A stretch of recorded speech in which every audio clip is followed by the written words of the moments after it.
Raiders of the Lost Ark is considered to be one of the best edited films of all time, but why? Modern audiences might look at it and see that there's really nothing too flashy going on, but that's exactly the point. This movie is intended to be pure adventure, and editor Michael Kahn made sure to cut the film with the entire goal of making you forget you're watching a movie. Every edit is about efficient storytelling so that the audience is swept up in the journey right alongside Indy. And we're talking all about it this week in Kaden's Movie Club. Spoilers ahead, so if you haven't seen it, what are you doing? It's Indiana Jones. When Steven Spielberg and George Lucas went to the studios pitching Raiders, they claimed they could make it on a budget. Nobody believed them because at the time Spielberg was notorious for going over schedule and over budget on movies like Jaws and 1941. So when they did finally strike a deal, Spielberg knew that he would have to be a little bit less of a perfectionist. So instead of doing dozens of takes as he had before, he averaged only 4 takes on Raiders. But that fact also makes the movie's editing all the more impressive, because it meant that the editor had fewer options. Despite that, Michael Kahn was still able to piece together lengthy action sequences with complex stunts and choreography. And this was so important because those scenes weren't just action sequences, it's in those details that we find the movie's real story. The opening scene throws us right into the middle of an expedition. Indiana Jones is hunting for an idol hidden at the center of an ancient temple filled with booby traps. This scene is perfect for establishing everything we need to know about the movie. Not only does it quickly tell us who Indy is as a character, but it also presents the format for how the movie is going to tell the story visually. Indy and his assistant Satipo go into the temple and immediately encounter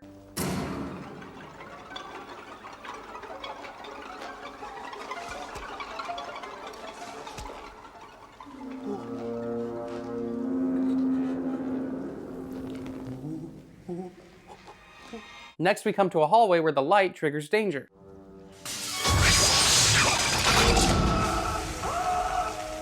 We get a little jump scare, but we still don't linger too long. It's just enough to establish that Indy knows that dead guy. The audience learns that in his line of work, it's not too surprising to find a colleague's body in some ancient temple. Then we're transitioning right to the next trap. Forest Hall.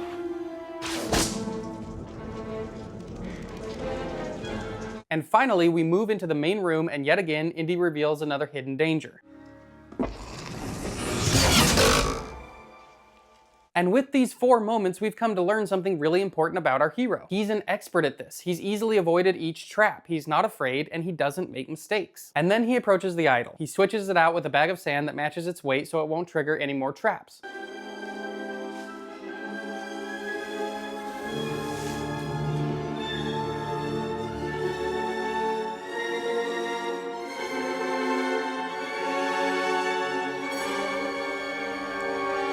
But then we get one of the most important moments of the movie. It has no real impact on the overall plot, but we're about to learn that Indiana Jones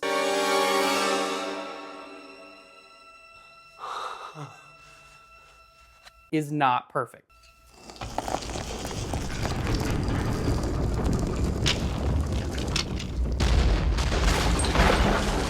One slip-up launches him into chaos. He's now forced to run back through the temple as it starts to collapse, and the best part is, the audience is now anticipating the dangers he'll encounter because we just saw them. We're going to experience all those dangers, but in reverse order. The first time, Indiana was calm and collected, but now, not so much.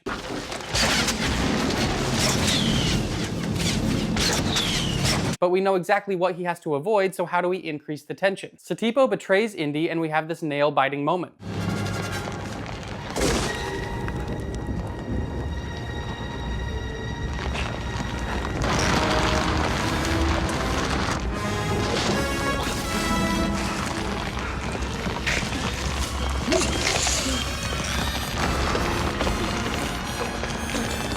When he gets through, we breathe a sigh of relief, only for the tension to ramp right back up with a jump scare.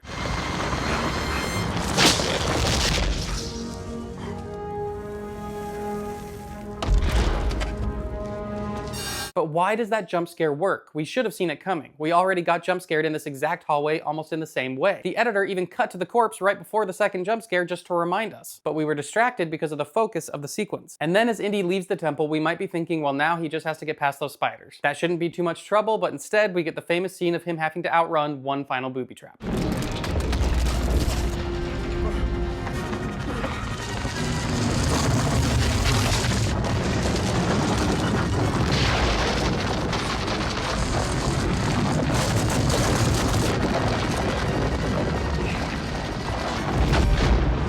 So, we got a sequence of events that laid out a set of expectations. Then there was a pivotal moment where things changed. And then we experienced a structured chaos with those same scenes playing out in reverse, but with a new twist that defied our expectations. This sequence seems really simple, but it does so much in a short span of time. I think the most important thing is that it teaches the audience not to be disappointed when our hero makes a mistake. The fact that this perfect adventurer turns out to be fallible makes him relatable. Yes, he's knowledgeable and capable, but when push comes to shove, Indiana Jones has to make things up as he goes along.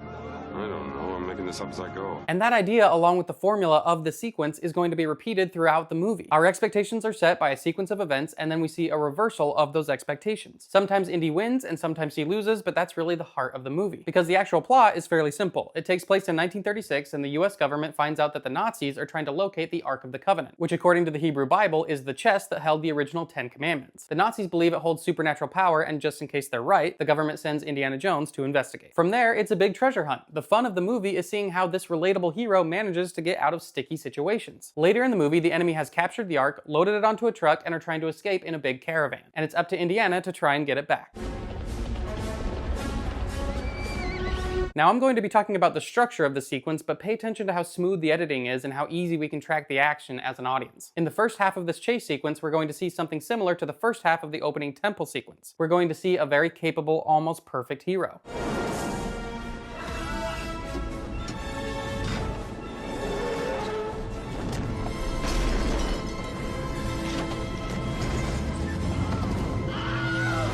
He's taking out bad guys left and right and gains control of the truck. Even when all of the soldiers that were in the back start to climb onto the truck to get him, he's able to get rid of all of them.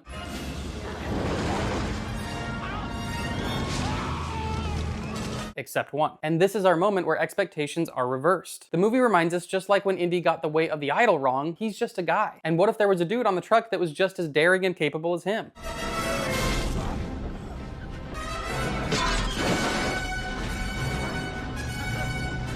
The soldier swings into the cab and starts beating our hero to the point that Indy ends up in a real bad situation. And we get to watch Indy once again make it up as he goes along.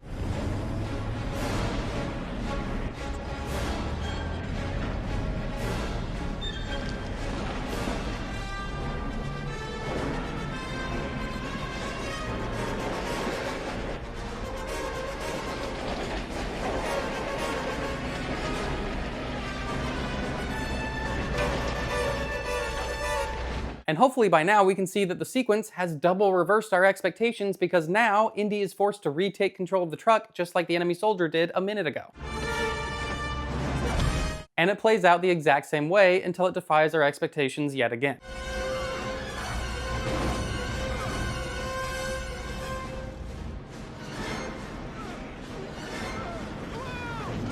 Since Raiders of the Lost Ark was released in 1981, action movies have only gotten faster and faster.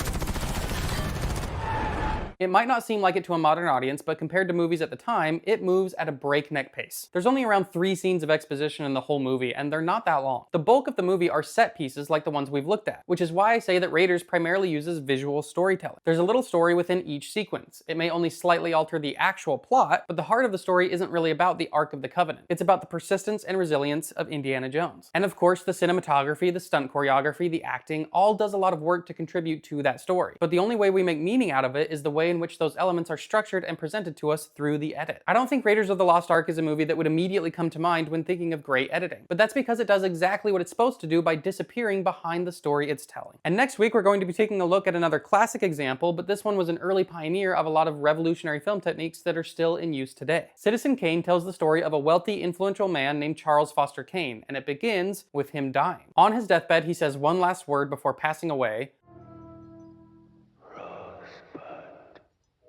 And from that simple scene, the rest of the story is a non-linear mystery where a reporter uncovers why Kane had such an impact in the world by trying to find out what rosebud means. The movie was released in 1941, which is 85 years ago, but so many of the filmmaking techniques, especially the editing, feel much more modern than that. At the time, they were truly innovating how to tell a story on film, which might explain why a lot of people have for decades claimed it's one of the best movies ever made. So here's some questions to keep in mind while you watch. How does the non-linear structure impact how the story is told? Do you notice any scenes where creative editing techniques directly impact the way the story is delivered? How is editing used to signal the passage of time as we move to different parts of Kane's life? So let's chat about Raiders of the Lost Ark in the comments, and I'll see you back here next Sunday to discuss Citizen Kane. And if you want to stay in the know about Movie Club, you know where to go. So here's some So, questions. Questions.